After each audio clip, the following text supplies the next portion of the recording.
Se sei fermo da tempo sullo stesso punteggio, è perché ti mancano le conoscenze per progredire. Noi di Mattoscacco abbiamo creato la prima accademia di scacchi online per migliorare comodamente da casa. Vienici a trovare e scegli il corso più adatto alle tue esigenze.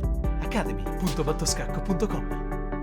Ciao a tutti amici di Mattoscacco e ben ritrovati, continuiamo a parlare del torneo Norway Chess. Oggi, 1 giugno, è stato giocato il secondo turno. Chi sono i giocatori in gara? Sono questi qui che vedi evidenziati: Magnus Carlsen, Wesley So, Mamediarov, Anish Giri, Rajabov, Anand, Topalov, Shilagrav, Hao, Hariantar, insomma gentaglia che è meglio non averci a che fare.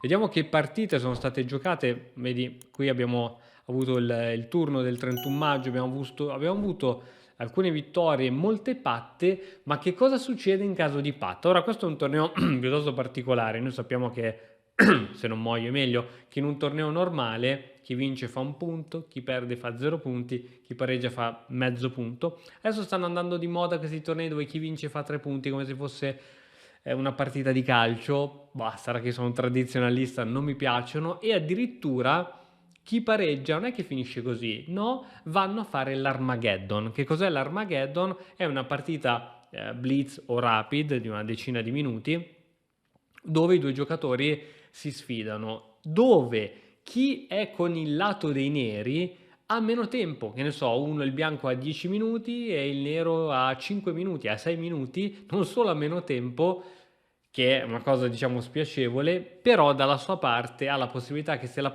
l'Armageddon, quindi questa partita blitz, se dovesse finire in parità, vince il nero, quindi aveva meno tempo, però se fanno pareggio il nero la vince lo stesso. Quindi c'è questa roba qui. E Carlsen, in questo secondo turno, Carlsen e So hanno pattato, e hanno pattato molto in fretta, hanno scambiato tutti i pezzi e sono andati all'Armageddon. Chissà se è stata voluta o meno la cosa, e quindi andremo a commentare questa Armageddon. Carlsen contro So. La partita è questa. Chiaramente i giocatori non hanno utilizzato il 100% delle loro conoscenze perché è una partita veloce, quindi ci saranno varie imprecisioni, ma comunque ci metterei la firma per giocare in questo modo. Al lato dei bianchi abbiamo So, Carlsen si difende, e 4 e 5, cavallo F3, cavallo C6, e abbiamo capito che a So piace la partita italiana. L'abbiamo già visto anche nella scorsa partita commentata da Nicolò. Cavallo F6, D3, gioco pianissimo, alfiere C5, alfiere G5. Questa inchiodatura in realtà non fa troppa paura al nero, perché il nero non si sa ancora che intenzioni ha, arroccherà, non arroccherà, lascerà il re al centro, arrocco lungo, H6, alfiere H4, D6, C3, qui fa tutto parte della teoria, A6 per lasciare un buco di ritirata. Qui ci sono varie possibilità da parte del nero, c'è sia A5 che A6, io preferisco A6 ma sono entrambe valide. A4, alfiere A7, cavallo BD2, donna E7, arrocco corto G5. Tu dirai, ma Cristian, ma è normale che il buon Carlsen spinga così sui pedoni dell'arrocco, così in modo incosciente? In realtà questa spinta è buona. Ci sono anche idee di sacrifici, però quando il re ha arroccato. In questo caso la situazione è buona, perché ora dove deve andare questo alfiere? Deve andare obbligatoriamente in G3, e converrai con me che questo alfiere in G3 è tagliato fuori dal gioco. Ora ci sono idee posizionali da parte del nero, come per esempio H5, F4, idee che purtroppo non possono essere fatte subito perché in partita è stata giocata a cavallo H7, ma supponiamo in caso di cavallo H5, per posizionarlo nell'ottima casa F4, dato che il pezzo in H5, il cavallo in H5 è un pezzo sospeso, ci sarebbe questo piccolo tatticismo che permetterebbe al bianco di andare in vantaggio. Motivo per cui Carlsen gioca cavallo H7. Qual è la manovra sembra insensata di questo cavallo? Forse di spingere il pedone? Forse sì, ma credo che ci sia un piano più a lungo termine. Cavallo che torna in F8, posto dell'alfiere, cavallo in G6, cavallo F4. Quindi ancora una volta il cavallo mira di andare a F4, una casa importantissima nella partita italiana, e Carlsen vuole fargli fare un bel giro a questo cavallo. Vediamo se ci riuscirà. Quindi la partita prosegue con cavallo H7, B4, il bianco vuole prendere spazio e probabilmente, chissà, vorrà cercare anche di creare delle rotture sotto tutti i punti di vista, di scatole e non. Cavallo F8, ecco che si sta avverando questa manovra, B5, cavallo va all'esterno minacciando l'alfiere, C6, l'alfiere si ritira, cavallo in G6, ecco che finalmente il cavallo è solo ad una mossa dal posizionarsi sulla casa in F4. Andiamo con torre B1, A per B5, A per B5, C per B5, torre per B5 minacciando il cavallo che va in C6. Valutazione del motore più 1,20, quindi leggermente favorevole al bianco, alfiere D5.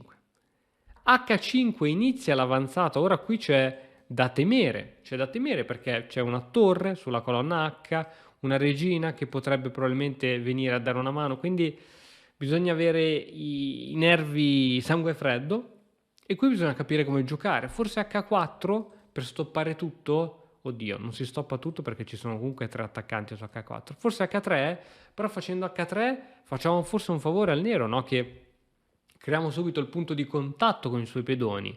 Quindi come ci salviamo da questa posizione? In partita viene giocata H3 e guardate come So riesce a trovare un modo per crearsi una piccola fortezza.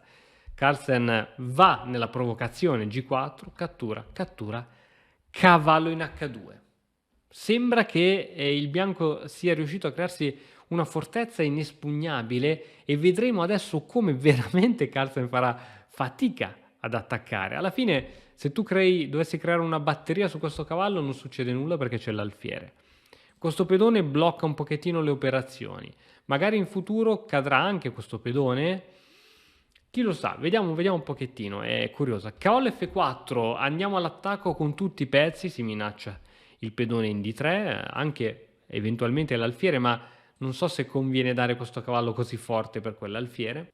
E il bianco gioca D4 per togliersi dall'attacco di questo pedone. Questa è la mossa che è stata giocata in partita. Anche cavallo C4 era interessante, no? Sempre per permettere alla donna di controllare. Forse ti starei chiedendo perché il bianco non ha catturato per esempio in G4, perché seguiva cattura, F5 e se la donna abboccava, ma è chiaramente un giocatore da 2007 non ci sarebbe mai riuscito, la donna perdeva il controllo su H2, cavallo in E2, scacco matto. Questo è un matto piuttosto classico con combinazione di cavallo e torre che non fanno uscire il re, incredibile. Ma torniamo alla partita perché così come è andata abbiamo detto che su cavallo F4 è stata giocata D4, cavallo in H5, ora si minaccia di catturare quell'alfiere e doppiare i pedoni del bianco, cavallo B3, cavallo D8, torre in A5, si inchioda il forza alfiere in A7 che fa sempre un suo... è sempre molto attivo l'alfiere, poi lì nascosto non si vede, può essere veramente aggressivo. Cavallo per G3, F per G3. Abbiamo due pedoni doppiati orribili da vedere, ma è anche vero allo stesso tempo che questi due pedoni hanno una funzione difensiva enorme. Guarda come impediscono ai pezzi avversari di entrare nei pressi del re. E sono difficili da attaccare perché la colonna H e la colonna F, come fai ad attaccarli? Non ci sono diagonali, l'unico modo sarebbe riuscire ad arrivare qui con una torre, ma c'è tanta strada da fare, no? Quindi è veramente difficile attaccare quelle debolezze. Donna in G5, ora la donna ha la possibilità di entrare in E3, dar scacco, in H5 creando una batteria, forse anche una possibilità di dare matto, torre in E1 e ora cavallo C6 minacciando la torre. Ti chiederai perché il nero non ha creato la batteria per attaccare questo cavallo. Per esempio, supponiamo donna H5, il cavallo si sarebbe ritirato in F1, donna H1 e dopo re F2. Ancora una volta questi pedoni fanno una barriera incredibile, quindi non avrebbe portato a nulla di buono questa manovra. Quindi su torre 1 abbiamo detto che viene giocata cavallo C6 per minacciare la torre. Alfiere per, pedone per, donna 1 attaccando quell'alfiere e chiaramente anche la torre che sta dietro, torre B8. Ok, se tu mi prendi l'alfiere ti cade il cavallo. Al bianco sta bene prendere l'alfiere perché posiziona una torre in settima traversa e noi scacchisti sappiamo che una torre in settima traversa è sempre cosa buona e giusta. Cambio, anche però il nero, no? Ha obiettivi piuttosto ambiziosi. Donna in A2, si minaccia la torre e se togli la torre ti becchi un'entrata devastante con probabilmente matto nel giro di poche mosse. Torre B7, cattura, cattura, donna 7. Il gioco si sta riducendo ai minimi termini e la posizione del nero è difficile da gestire perché la donna può entrare, far casino, chissà come si salverà. Alfiere C8, donna in C7 attacca praticamente tutto, anche l'alfiere, e ora scelta saggia del nero di arroccare. Mettiamo il re al sicuro, anche se al costo di perdere questa torre fortissima sulla colonna H, ma c'era bisogno di mettere il re al sicuro, quindi al costo anche di sacrificare i pedoni. Qui si può catturare probabilmente un pedoncino, ma So decide di giocare cavallo F1 evitando entrate di donna, cioè pensa che sia più importante evitare la donna e quindi anche la possibilità poi in futuro anche di attivare, no, questo cavallo. Vediamo che cosa sarebbe potuto accadere in caso di donna per D6. Guarda che bella combinazione che aveva a disposizione anche il nero. Pedone per, donna D2, minacciando la torre che deve andare a nascondersi vicino al re, donna E3 scacco, re H1, donna E4, si recuperava il pedone. Fantastico. Quindi su cavallo, su Arrocco è stato giocato cavallo in F1. E per D4, C per D4, donna F6, minacciando il pedone, torre D1 difendendo, e ora seguono un po' di cambi e arriviamo in questa posizione dove il bianco ha un pedone in più, anche se ha i pedoni doppiati che non so quanto possono valere. Tra l'altro questo pedone schiaccia lo schieramento del bianco, quindi è molto interessante. Questo cavallo è piuttosto passivo, questa torre è passiva, valutazione del computer più 0,40, quindi leggero vantaggio del bianco. Alfiere 6, cavallo E3, questo cavallo inizia a essere finalmente un pochettino attivo, torre C8 minacciando la donna, donna D6. Ti faccio notare come in un finale di questo tipo dove i colpi tattici possono uscire in qualsiasi momento, tra l'altro qui Carlsen aveva meno di 30 secondi sull'orologio, quindi bisogna muovere in fretta, guarda come si cerca di mettere i pezzi dove tutti si guardano fra di loro e si controllano, perché un doppio, una forchetta, un'infilata può uscire dal cilindro magico da un momento all'altro. Donna G5 minacciando il cavallo e ora giustamente donna F4 minacciando, e in caso di cattura, ricatturo di pedone, mi sdoppio anche i pedoni, mi fai un grande favore. Chiaramente il campione del mondo non fa questo favore, donna C5 andando in batteria con la torre, ma soprattutto inchiodando quel cavallo.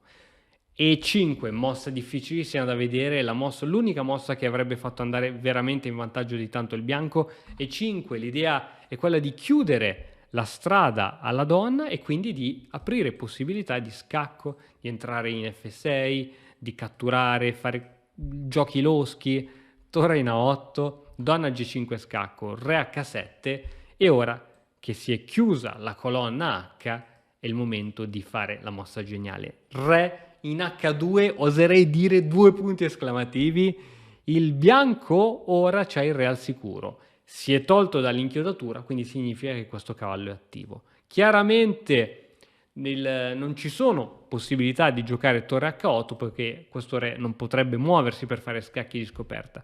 Torre G8 attaccando la donna, donna H4 scacco, re G7, attenzione a questa mossa, attenzione, cavallo F5 scacco. Questo cavallo si può catturare, no?